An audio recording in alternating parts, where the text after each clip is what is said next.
on était encore au pays, on avait écrit plusieurs fois sur le CHU Sylvanus Olympio. Il n'y a pas que nous. Il y a nos confrères, je peux citer Liberté, Manchette, en tout cas tous les journaux que vous connaissez à Lomé, ont écrit énormément sur le plus grand centre hospitalier de Lomé, le CHU Sylvanus Olympio, et attirer l'attention des autorités sur la nécessité de réhabiliter cet hôpital et de l'équiper. Quand vous allez au CHU Sylvanus Olympio, il y a certaines structures comme la gynécologie, la traumatologie, je ne sais pas, quelques secteurs qui ne tiennent que par le don des clubs services. Si vous allez là-bas, vous allez voir que certaines structures ont été badigeonnées par des clubs, les clubs services comme Lions Club, Zonta Club, Son Optimist Club.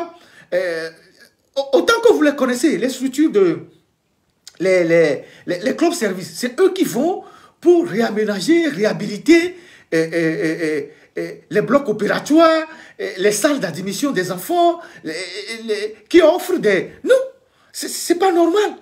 Ce sont ces clubs services. Quand vous enlevez les œuvres de ces clubs services-là, vous n'avez plus rien au CHU Sylvanus Olympio.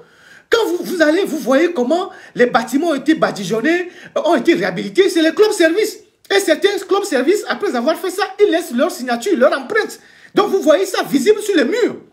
Et quand vous allez enlever tout ça, vous vous posez la question de savoir qu'est-ce que l'État fait réellement? Qu'est-ce que l'État fait? Qu'est-ce que le gouvernement fait? Regardez l'immeuble. Il y a un bâtiment qu'on est en train de construire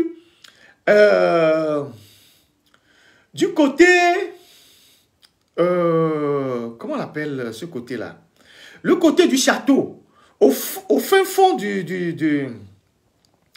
CHU Sylvanus Olympio, il y a un grand bâtiment qui a été abandonné parmi les manguiers là-bas, qui est devenu un lieu de tous les bandits qui se retrouvent là-bas, les gens qui viennent, qui rentrent dans l'enceinte du CHU pour fumer la drogue.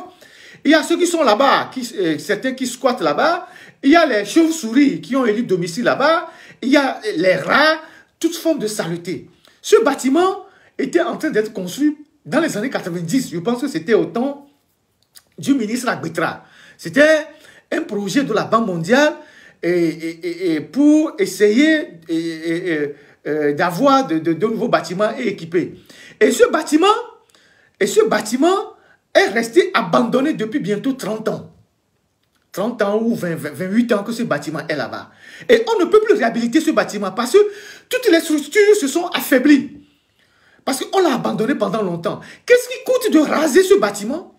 De le raser totalement et de reprendre cet espace-là et de réaménager cet espace et de construire un nouveau bâtiment là-bas. Puisque les gens ont détourné l'argent qui devait servir à construire ce bâtiment. Le projet est tombé à l'eau. Le bâtiment lui-même, il est devenu, dans l'enceinte du CHU Sylvanus Olympio, une source d'insécurité. Et personne ne peut décider du sort de ce bâtiment qui est là-bas et qui est devenu une poubelle géante et où vous retrouvez là-bas toutes les saletés dans l'enceinte du CHU Sylvanus Olympio. Et il n'y a personne pour dire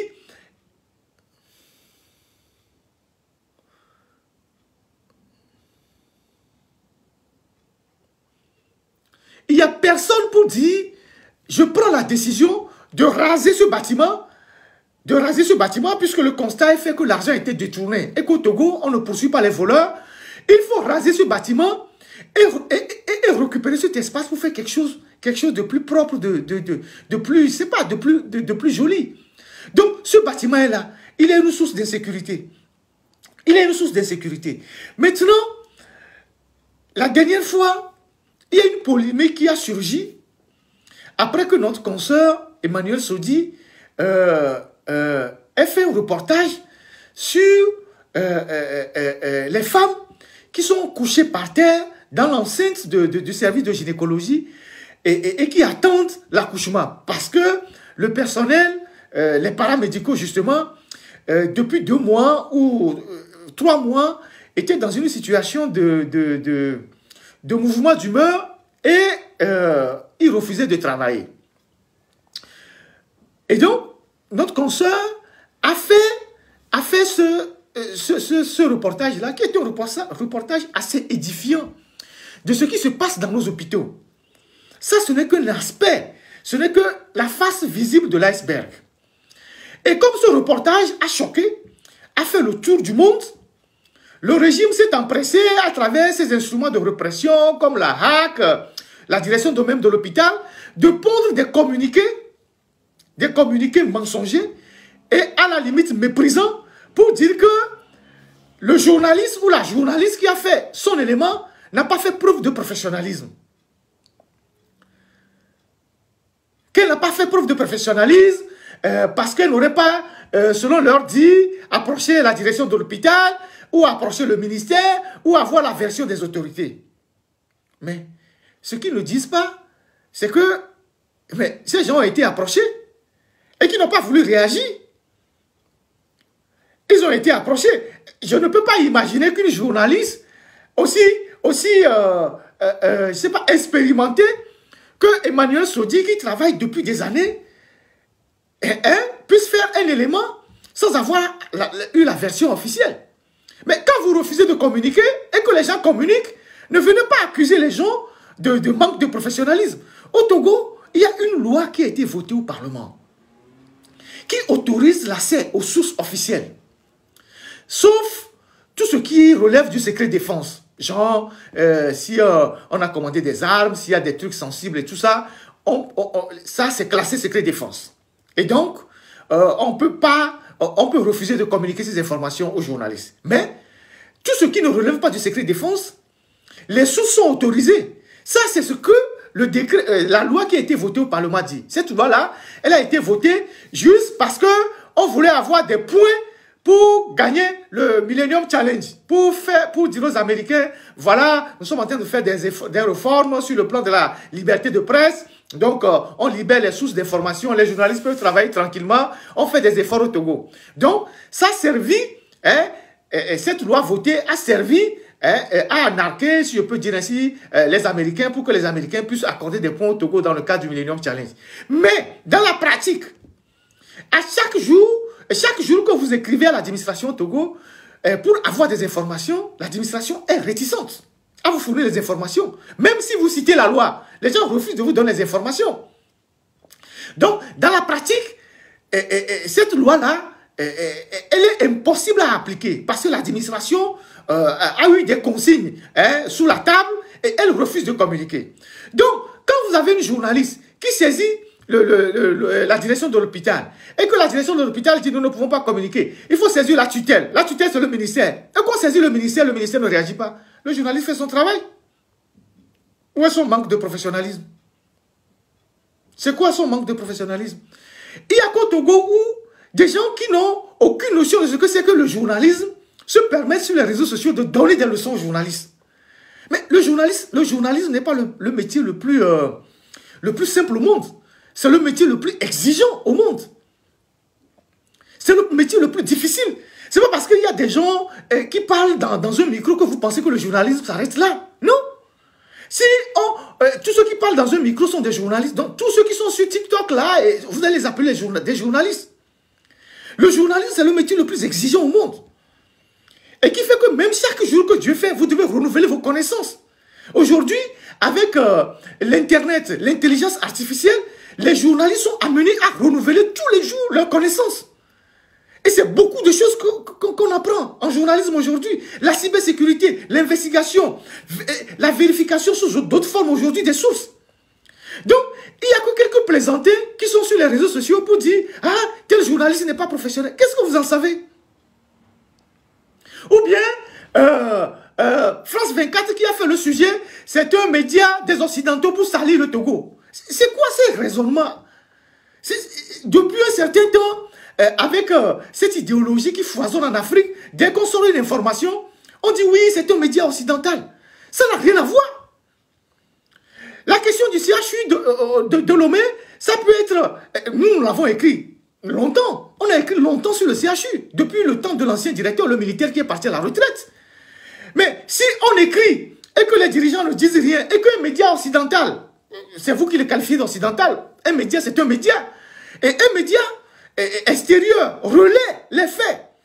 Le plus important, c'est les faits. Est-ce que les faits sont vrais ou c'est faux? Est-ce que au CHU Sylvanus Olympio de Lomé, les femmes étaient couchées par terre, attendant que les paramédicaux reprennent du travail pour accoucher? Est-ce que les faits sont vrais? En journalisme, on dit les faits sont sacrés, le commentaire est libre. Quand un journaliste publie une information, la première des choses, c'est de savoir si l'information est vraie. Après, le commentaire est libre. Et le commentaire aussi est autorisé pour le journaliste. Il y a le journaliste d'opinion. Donc, cette sœur-là, elle a fait l'effort d'aller filmer ce qui ne va pas dans son pays, dans notre pays, pour montrer comment les dirigeants sont indifférents par rapport à nos mamans, à nos sœurs qui accouchent dans des conditions difficiles. Au lieu de la féliciter, parce que c'est tout le monde qui va accoucher là-bas. C'est tous les Togolais qui vont accoucher au CHU Sylvanus Olympio. Les gens du Nil, vous allez là-bas. Les gens de DMK, vous allez là-bas. Les gens de toutes les ethnies au Togo. C'est le centre de référence. On s'est mis à lyncher la journaliste qui n'a fait que son travail.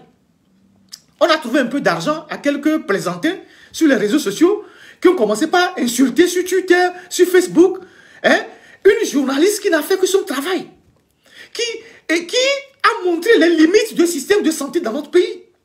La conséquence, c'est que, après avoir actionné la HAC, après avoir actionné la direction de l'hôpital, après avoir utilisé les petits voyous pour insulter la journaliste, le lendemain, le ministre des Finances et celui de la Santé prennent une décision d'accorder les primes aux paramédicaux. Et pourtant, ces paramédicaux réclamaient ces primes depuis 2 mois, 3 mois, et l'autorité de tutelle avait refusé de bouger. Il a fallu que ce reportage montre la face visible de notre hôpital pour que les ministres bougent. En d'autres termes, le reportage de notre sœur Emmanuelle Sodi a eu un impact sur la société. Ça a fait bouger les lignes. Ça a amené l'autorité à décider. C'est ça le journalisme. C'est ça l'impact qu'on recherche dans le journalisme. Les choses peuvent choquer, mais au bout, on cherche un résultat. Donc, vous qui vous mettez à gorge déployée, à insulter les gens sur les réseaux sociaux, pourquoi elle a fait ça, elle salit l'image du Togo. J'espère que vous n'allez pas vous soigner là-bas, au CHU Sylvanus Olympio. J'espère que vous n'allez pas vous soigner au CHU Campus. J'espère que vous n'allez pas vous soigner à l'hôpital de Bain. Il a plu la dernière fois, on a vu l'état dans lequel l'hôpital de Bain se trouvait. Tout l'hôpital, je ne sais pas, tout le centre de santé de Bain était sous l'eau. Était sous